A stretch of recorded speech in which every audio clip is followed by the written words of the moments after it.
It is always a pleasure to visit with Alyssa Orange from Pig Trail Nation, joining us on Halftime on a Tuesday, New Year's Eve. Good afternoon, Alyssa. What's going on today? Hey, guys. Great to be with you. Hope you guys had good holidays. You'll enjoy this, Phil. I am actually at a birthday party for the kids. I stepped outside in the car. But John Thomas's daughter, Finley, turning 7, so we are at her birthday party. Whoo, that's a good one. Former Arkansas baseball SID. Very good. Yeah. Tell me we about had that Finn Saturday and with the Finn Finley today. about 4 months apart. Yeah. That's right. So. Yeah. I'm sure John is counting down to baseball season. Aren't we all? Yeah, absolutely. Well, we got basketball coming up soon. Is Grandpa Frank there? No. Oh, that's too bad. Yep. I'm sorry. John's father's responsible for me actually having a chance to meet and interview Yogi Berra, so I got to. He is a cool dude, Frank Thomas. Frank's the best. Yeah. Frank is the absolute best. Alyssa, let's get some thoughts on what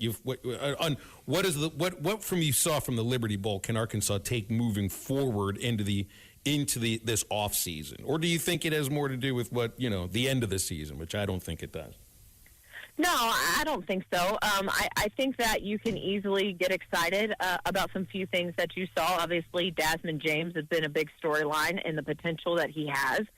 What could he be with some more development and actually a bigger opportunity as 2025 begins? You look at the offensive line, and they've brought in some experienced guys.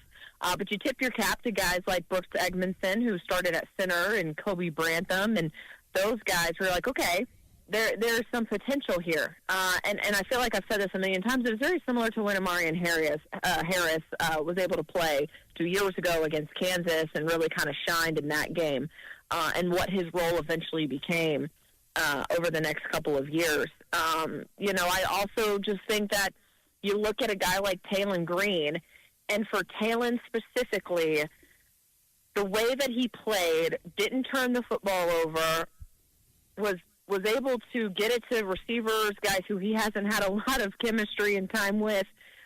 You're like, okay, there is still room for him to continue to grow and continue to develop. And there was a sense there, and I don't know if anyone else felt it, of like, what can Taylen Green actually do? Where is his ceiling? And I think what this game showed is another year under Petrino, another year of development, and we can see Taylen Green continue to take those steps forward to being a better quarterback. I agree with you. I thought he looked sharp, and sometimes it's good to step away from it for a little bit, and then you kind of come back, and he's going to understand the offense a lot better in year two. There was a little talk about the Carmona issue. Is there any? That's a bad look for the team. I get it. Yeah. You don't want that to happen. And then what he says is what the guy was undercutting earlier or something. But it's not a good look. What do you do if you're Coach Pittman? Is there any type of repercussions, or do you just kind of just forget about it and move on? Well, you obviously have to have a conversation, because I think you're absolutely right, Matt. You just can't do it. Bottom line, unacceptable. It doesn't matter what he's doing, right? It's like they always teach you that in school. It doesn't matter what the other kid was doing. If you push back, you're going to get in trouble. You just can't do it. And I think the conversation with Carmona, with Sam, is, look, I understand that you play with a fire, and I love that fire that you play with. But you have to be smart, because you are a leader on this football team. And if you can't control your emotions, how do you expect these other guys who look up to you to control your emotions? And that is the example that you have to set. He is a giant teddy bear. He's a great guy. But the football, when he's got a helmet on, he's just, a different animal. And I know that, he's gotten into some fights at practice. He just plays with that fire, and you love it. But you have to be able to tailor it in the right direction, in the right way, and you just can't do it. Bottom line, it's unacceptable. You just can't do it. And that's where the conversation ends.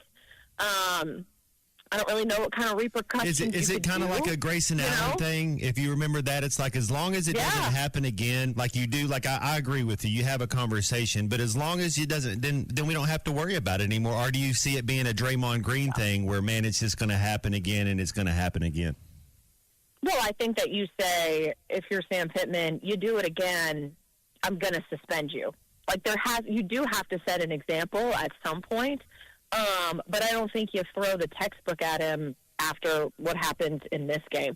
You just have to continue to remind him of the role that he has and how players look at him. And if you do it again, I have to make sure that the players who do look up to you understand that this isn't acceptable and you can't do things like this, and there will be repercussions for that.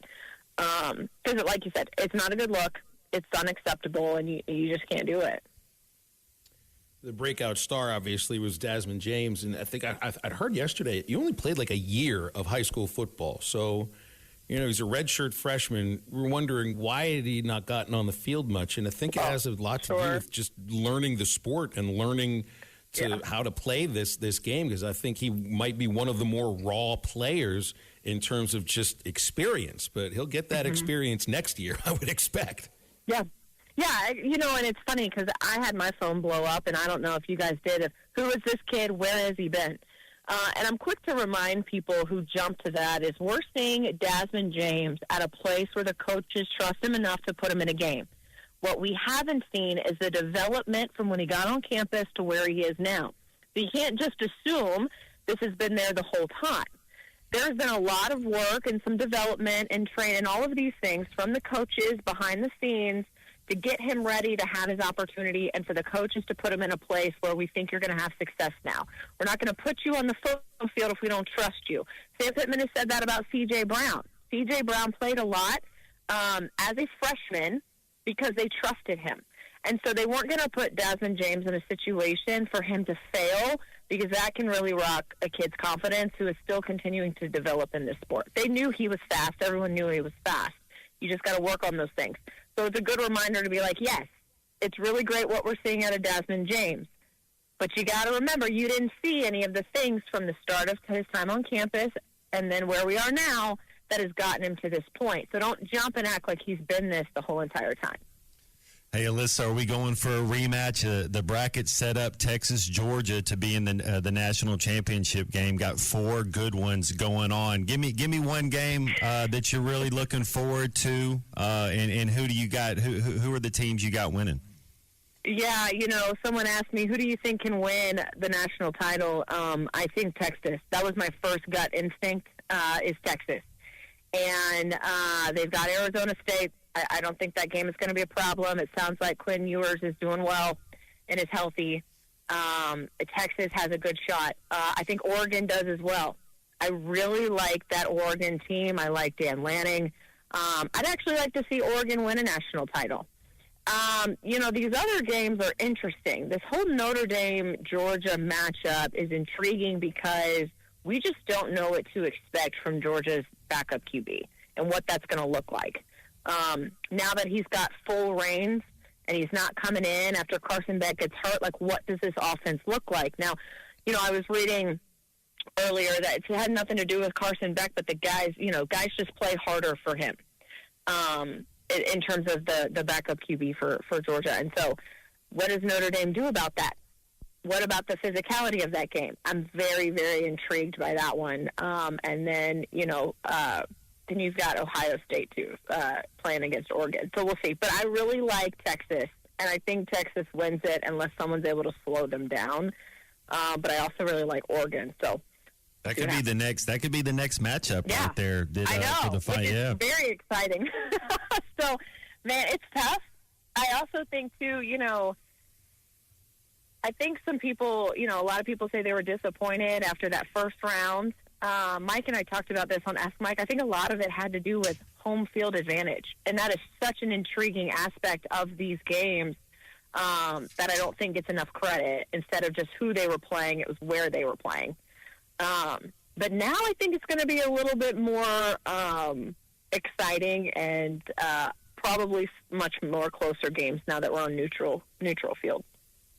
Alyssa, let's leave it there. We're right up against a break. Appreciate you hopping on with us on these Tuesdays. Looking forward to doing it again in 2025. Happy New Year to you. Happy New Year, guys. Always a pleasure. You guys are the best. Thank you. I'm a peacock. You gotta let me fly. This is Halftime. You can now download our new app in the iTunes or Google Play Store. Listen anytime and anywhere on your favorite mobile device. Just search Hit That Line now. BetOnline is the world's most trusted betting platform and your number one source for online betting. From the earliest odds to in-game live betting, BetOnline provides you with all the action and the ability to watch the games as they happen. With the largest selection of odds on everything from football, NBA, and college basketball, NHL to UFC and MMA. Head to BetOnline today to get in on the action with America's most trusted site for online wagering. BetOnline, the game starts here.